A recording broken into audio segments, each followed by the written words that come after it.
So it's the World Day for Safety and Health at Work, and it's observed annually on April 28th to promote the prevention of occupational accidents and diseases globally. This year's World Health Day for Safety and Health at Work, however, focuses on enhancing social dialogue towards the culture of safety and health. The International Labour Organization, ILO, started observing the World Day for Safety and Health on April 28, 2003 in Nigeria, with the objective of advancing opportunities for people to obtain decent and productive work in conditions of freedom, equity, security, and human dignity.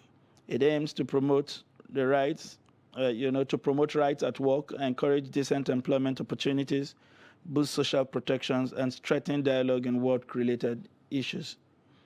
The theme for this year's World Day for Safety and Health at Work is Act Together to Build a Positive Health and Safety Culture. We are now joined by a friend of the house. I asked him shortly before he came on show. His first name is pronounced Alenza. I hope I got that correctly. So we are joined by Alenza Giwa, the head of Media Occupational Safety and Health Association of Nigeria region, to give more perspective on the significance of today's occasion. You are welcome to the show, Alenza. It feels like you want to sing. Well, this is my first time here. The name is actually pronounced as Alenza Giwa. Oh. Alenza is my name and Giwa is the surname. Is the surname? Yes, we will learn to do that twisting. Alenza. The name sounds poetic. Yeah, very, very poetic indeed. You are welcome again to the Daily Trust studio. Thank you. It's nice to be here also. Can you take us on a short ride of why you think it is significant to celebrate a day, just like this? Okay, firstly, I want to emphasize that the need for occupational safety and health was something that came into being due to the fact that a lot of lives have been lost in workplaces. You get to see that people work and there are hazards that are associated with works. Fatalities keep on increasing. And that is why the International Labour Organization, in conjunction with the United Nations, set aside the day as an emphasis to ensure awareness and also to see how we could stunt the level of fatalities, accidents, and incidents in workplaces. Needless to say, Nigeria was recently ranked among the least when it comes to safety compliance. And it's quite a shame considering the fact that we are the giant of Africa. So we are kind of stepping into the scene at a late phase, but I would say it's better late than never. So my organization is doing well upon that, but today's celebration actually points to the fact that there's a need for awareness from the team is to act together to promote a positive safety culture in workplaces, and that is why organizations are up and doing to ensure that there's a level of safety culture inculcated in the day-to-day activities of organizations. The aim of it is to stunt fatalities so that instead of having these, shall I say, astronomical rates or astronomical figures of fatalities, we tend to stunt this to the barest minimal, if possible, get it to be zero. And that's why the day is actually commemorated. Okay. Now, for a common man, out there, the question will be, what are some of the, health hazards we see in the workplace? Well, in the case of Nigeria, I would say. All right, and I'll say that work hazards can occur everywhere in your house. So the Day for Safety doesn't just emphasize this on just the workplaces, but if you're in your house and you're cooking, that is your office for the time being. Okay. If you're in your house, that's your work, because life, everywhere you go, there's need to safety. My boss always say that safety is not just something you do for a time. Safety should be a lifestyle, something you do consistently without relenting. Now, for the layman, you get to see that even in the marketplaces, there's been series of fire incidents. Fire is one aspect of it. Health is another aspect of it. So there have been series of incidences. Fire hazard has been one that, has been a recurring decimal, especially in Nigerian marketplaces. And though the Federal Fire Service are working towards that, but you get to see that before they come into the bin, some level of damages have already been incurred. Oftentimes, most often, based on properties have been lost, millions of naira. So now the need for us to create awareness is why we are commemorating this day, to ensure that people are aware and then also to take actions to call on stakeholders, because the theme for the year focuses on collaboration. So it calls on all stakeholders, the federal government, the concerned private sector, and all stakeholders to come on board to ensure that there's safety culture is being enacted in the system of everyone, in the, shall I say, in every sector or facet of the economy. You talked about Nigeria ranking very low. What are the figures like? And in giving us that figure, can you tell us where we seem to be doing very badly? Because you have also said there are quite a number of areas when it comes to occupational hazard. What are those areas where we don't seem to be doing well at all? All right, and so take for instance, yesterday the OSH Association, my organization, in collaboration with the International Labour Organization, the United Nations, the Federal Ministry of Labour and Employment, and in conjunction with other organizations like the NSITF, hosted a rally at Kugbo Market. And as head of media, I went to conduct a survey to get to analyze what's the level of safety compliance. I was asking them what the safety means to them. And per excellence, they have a good understanding of what safety is. But then only a few actually do have fire extinguishers in their houses. Now, Kugbo Market area in Abuja has been, shall I say, has had a series of fire outbreaks. And if only, shall I say, these citizens and these traders do have fire extinguishers, it will go a long way to stunt fire disasters. And one of the people say that he has a fire extinguisher, but he doesn't even know how to use it.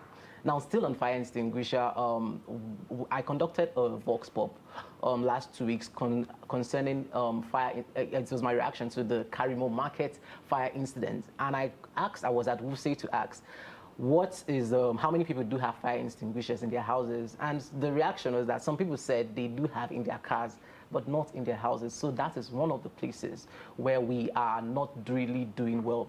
When you come to see organizations too, you get to realize that there are no proper orientation as it entails safety. I want to point this out. I was at an event at the PTDF building.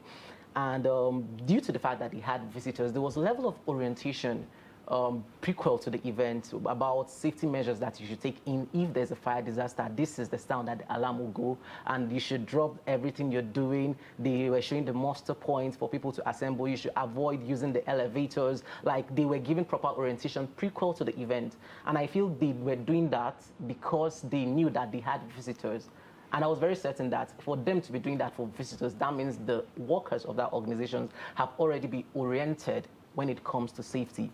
They are already aware of what to do if those disasters come, because it's easier to manage, to prevent than to manage those disasters when they do occur. So these are some of the things. When you go to the oil and gas sector, you get to realize that there are a series of disasters also that are, shall I say, walking hazards. Shall I say, I've been having experiences because every day you walk on the streets of Nigeria, you see things that are possible hazards. Around Yanyam Road here in Abuja, the road is still under construction, the expansion of the road. And as part of the expansion, there was time they had to bring down those billboards. But then I think they realized there was no need to have those big billboards off, so they were now trying to reenact them. And it'd be surprising to tell you that I was with my colleague and I was like, why are these people walking on that thing without helmet? Now, these are hazards. You get to see that the safety culture, people feel it's something I've been doing all this while, so nothing will happen. But the moment you begin to relent in safety, that's the moment that the risk begins to rise, and it will be terrible if we do fall victims to such hazards. Okay. Now, who is supposed to be responsible, in ensuring compliance? Just as we've seen the Federal Road Safety Code telling us to put on our seat belts, and all of that. Is there supposed to be a body, that would ensure compliance? All right. Safety entails everyone. Although the Ministry of Labour, as the federal government, they enact policies for organizations to comply. Although I would say our level of compliance in Nigeria is not good enough, but we can still do better. Nigeria is stepping into the phase at a late phase, but as I said earlier, it's better late than never. So the Federal Ministry of Labour are enacting that. My organization too is also conduct routine trainings for organizations to be able to give the workers proper orientation. We have what we call train the trainer. Sometimes we do train, heads of the organization. That way they can be able to localize it down to the least of all staff, or shall I say to the lowest level of staff they do have. So that is one way we can do that. The other way also is to improve safety is when you go to organization, there may just be signposts. Infographics goes a long way. Having infographics to say, okay, avoid this, do that. Just giving people a bit of orientation, because learning happens sometimes without us knowing. So if you just see a bit of graphics talking about maybe fire hazard, talking about a bit about mental health, or talking about another hazard, or things that may happen in workplaces or even in homes, it will go a long way to enact a level of safety consciousness in Nigerians. You have, I mean, just to follow up to what Zainab has said, something, sort of popped up in my mind when she was saying who should be responsible. Okay. I have just returned from a trip abroad, and there you can't go into a construction site if everybody is not kitted. The way regulatory bodies come to ensure that the person building, overseeing the project is a qualified builder, that is how a health safety professional would ensure that all safety measures have been put in place before you go in. Where are we getting it right? Does it just stop with making policies that people would ordinarily not comply because it's cheaper not to comply? Or do we then begin to enforce policies that says until you get a safety clearance, this factory, this workplace cannot go on? Can we have people in government department in safety pop up into anywhere, whether it's a church program where you lump people into a stage that cannot take 5 people and you lump 5,000 people, or whatever, to say until you get this safety clearance, you cannot have this. Is that what we need to start doing? And who should start doing that? Is it just the government? Should people also say to themselves, because this place is not safe, I would not go in and work until certain safety measures are put in place? Where should we be pursuing this whole thing from? I think the government can do well with enforcement. That's starting with that. They can do well with enforcement. It's not just, shall I say, proposing bills or policies. Enforcing those policies, bringing them into life, because we have a series of policies that are not being implemented. Now, that can go a long way for start. Another way is for those who are working on a standard level. Organizations need to have a HSC personnel, a HSC responsible, someone that is responsible for health and safety in an organization. And it's a shame that not every organization have that.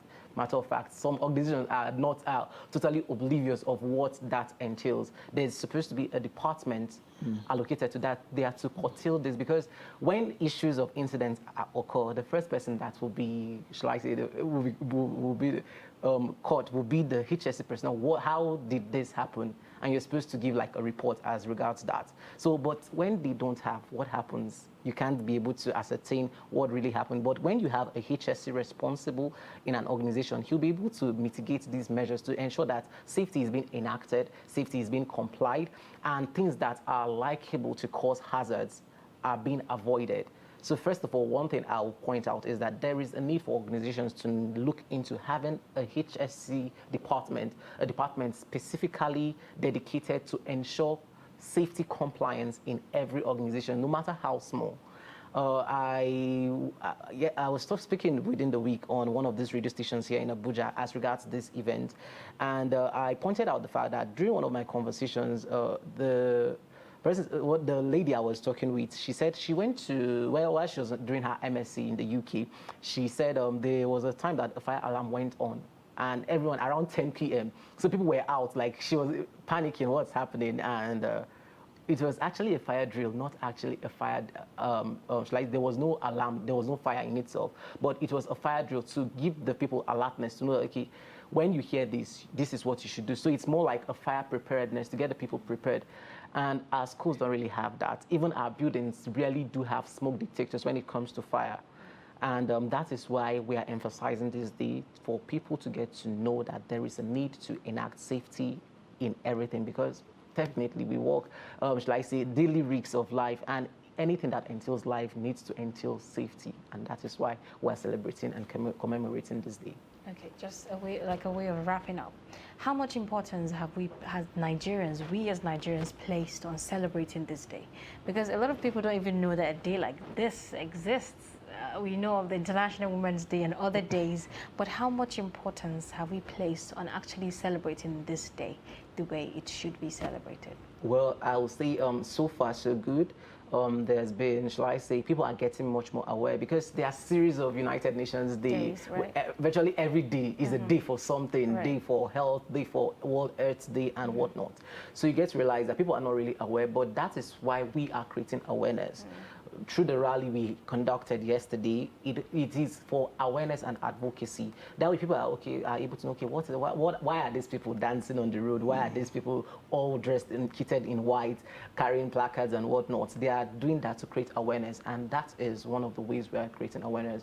Organizations too are also coming on board, like the Minister of Health, Dr. Osage Hanari, in 2020, who launched the National Safety Advocacy Project, which is being postulated by the Occupational Safety and Health Association, is a project that aims at creating awareness as regards safety to call on organizations to stunt fatalities. And the committee got stakeholders from all organizations, from ministries, agencies of government, and departments of government. You have the concerned private sector also coming on board as regards to this project too.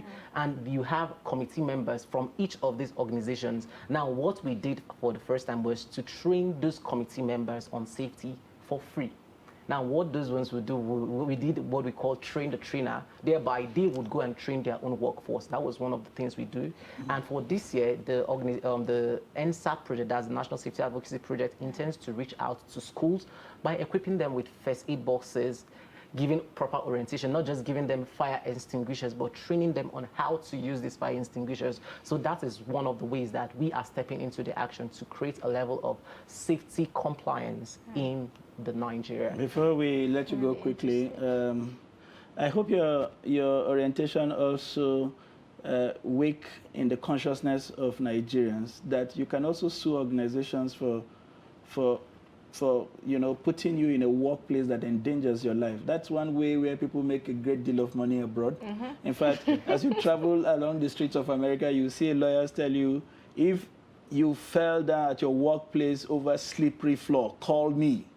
Interesting. Yes. You hear such things as, if this happens to you, call me. You get those kind of advocacy. Because my thinking is, if organizations know they will lose money by providing an unsafe work environment, perhaps to avoid losing those money, they would rather provide those environments than to lose money to litigations that also has impact. So I hope your orientation also includes that people can take action if they feel that their safety is compromised by the kind of workplace that they are given to work. Yeah, because we have seen people amputated because something fell on them. They wanted to start generator.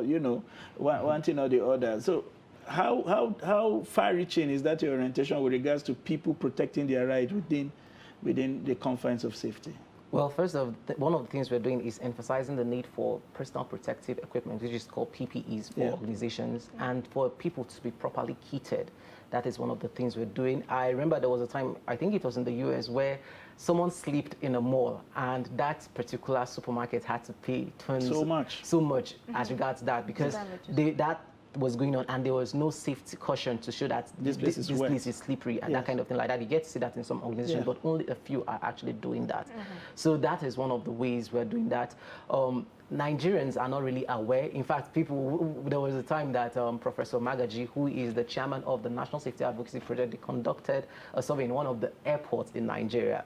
And they realized that the hearing for people who operate more with the flights, their hearing, shall I say, is kind of deteriorating. Now, those people are now pleading with him not to report the case, as they will lose their job. But in the real sense, if it's in a society that acknowledges safety, they will be happy for that to be reported, because they know that it is because of working there that is causing their hearing to deteriorate. So they know that there will be huge compensation for that, and they too will be elevated. But this is Nigeria. And but we're heading there. We'll definitely head there. I really hope we get there. We will. Interesting. They say words are beautiful.